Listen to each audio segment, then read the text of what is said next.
السلام عليكم ورحمة الله تعالى وبركاته. في فيديو جديد مرحبا بكم. أبرز ما قاله طارق السكيتي في الندوة الصحفية عقب انتهاء المباراة بين المنتخب المغربي والمنتخب الأوكراني، حيث قدم تفسيرا لخسارة فريقه أمام أوكرانيا ب2-1 في أولمبياد باريس 2024 يوم السبت الماضي. وقال السكيتي بعد نهاية المباراة: كانت المباراة صعبة منذ البداية، وذلك لعدة أسباب. فالخصم كان في حاجة ماسة إلى الفوز كما نحن، وهو يلعب بطريقة جيدة أيضا.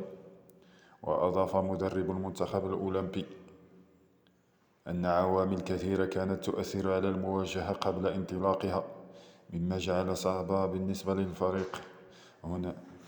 وأضاف السكيتي: لقد أدخلنا هدف الخصم في الشك، لكن بإمكاننا العودة تدريجا في المباراة. وفي الشوط الثاني قمنا بتغيير طريقة اللعب وتحسن الأداء.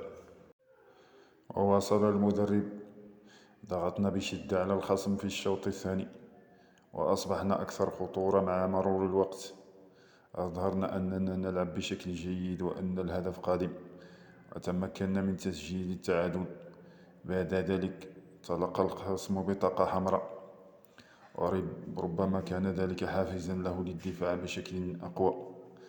وقال المدرب إضافة: كنا قريبين من الفوز، لكننا تلقينا هدفا قاتلا في الأواني الأخيرة. أعتقد أن هناك مشكلة في التركيز والجاهزية البدنية لدينا. علينا أن ندخل بقوة إلى معترك الخصم ونظهر رغبة كبيرة في التسجيل. وختم المدرب حديثه قائلا: هناك حسرة كبيرة لدى الجميع بسبب هذه النتيجة، لكننا لدينا مباراة أخرى قادمة. سنتعلم من دروس هذه المباراة، وسنذهب إلى المباراة المقبلة مدفوعين بالرغبة في الدفاع عن آمالنا في التأهل.